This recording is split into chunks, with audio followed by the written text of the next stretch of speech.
go a little bit deeper into politics of robotics, or rather politics of technology, robotics and AI, when you combine them. And if you stretch AI towards singularity, or if you take robotics towards commodity, especially in the services world, then it becomes far more critical. So I'll start with two examples. One of the remarkable examples which I see whenever I visit any of the emerging countries is definition of employment. So how do you define an employment? Do you define an employment of a person? And these are young democracies, right? Very young people. So you define an employment where one person repeatedly does one job, which nobody else is doing that because there's a need to put bread on the table. For example, in winters of Delhi, since you've mentioned Delhi, somebody manually cleaning toilets. Now, there is nothing against that particular job, so don't get me wrong. But that job can be easily replaced, and a better education can be provided. So the brain, this young brain, can be used, and these young muscles can be used to build something which has got creative element to it. So I argue this particular case. So I would like to take your view, first specifically bring robotics in a commodity zone. Does it make sense? Does it make sense purely from the politics of employment, and then we will touch the business part, and then later on we move to AI and singularity? Sure. So I think I wouldn't like to term it politics of employment, because politics for me has a slightly kind of weird connotation. So for example, in the Turing Institute, we exactly deal with this kind of moral and ethical dilemma. So I would call it more the sort of moral and ethical implications and use of robotics as a solution. So you're absolutely right. One has to think about the complete implications. It's not just about somebody or some corporation or some industry taking robotics and solving a problem. It is about looking at the impact of that in a holistic sense. So, for example, in the context of data at the moment, there's already a lot of debate about how big corporations harvest the data that we produce through social networks and in turn add value to it and sell services back to us. So from a purely ethical perspective, that is not a very good use of your data, because I am providing some data which somebody is adding value and selling it back to me. So in theory, I should get back some royalty for providing that data.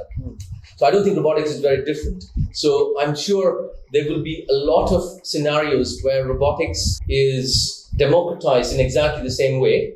So we will use the breadth and the depth of the data that's being collected to then run services that will eventually create profits. So from a moral and ethical perspective, we have to find a way of throwing the benefits back to the society. And this can be done in many ways. There's been a big debate in the European Parliament, which I was part of, the white paper on the ethical and moral use of robotics. And one of the debates on that was whether robotics or robots should be given an entity status, not just for the heck of it, because there's been some publicity stunts in Dubai with some humanoid robots being given citizenship.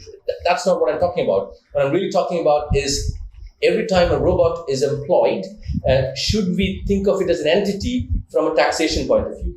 Because every time a company employs a robot, should they pay a robot tax, which will go towards the social welfare and the social good of people who are displaced? You mentioned reskilling of people. It takes resources. So should we use those kind of income to provide for reskilling of jobs? So that's a dilemma that's people all over the world are facing it, and India is no exception. On that positive note, any message which you have for engineers who are on the verge, computer science engineers who can, or electrical engineers who are on the verge of doing research versus becoming specialist robotics engineers or AI developers? Anything for them? Okay, the one thing I have to say is that I think there is a role for all kinds of people in today's society.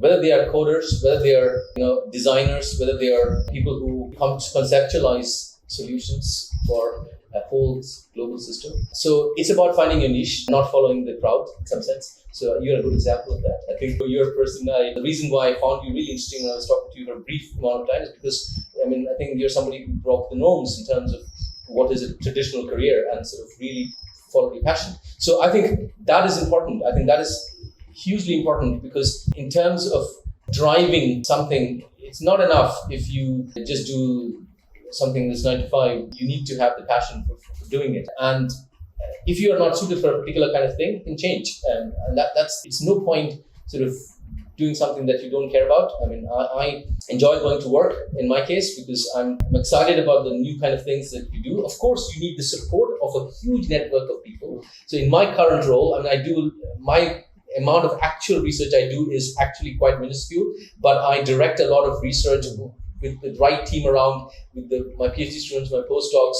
They are the ones who keep me young in my sort of thought process. And I think that's what you need. And so for me, it's about being passionate about what you do. From an engineer's perspective, it's about finding the passion. And for the Indian government, I would say it's about helping reduce the red tape on all of these things, giving people the freedom to express themselves and reducing red tape. That will really propel the economy and the research here.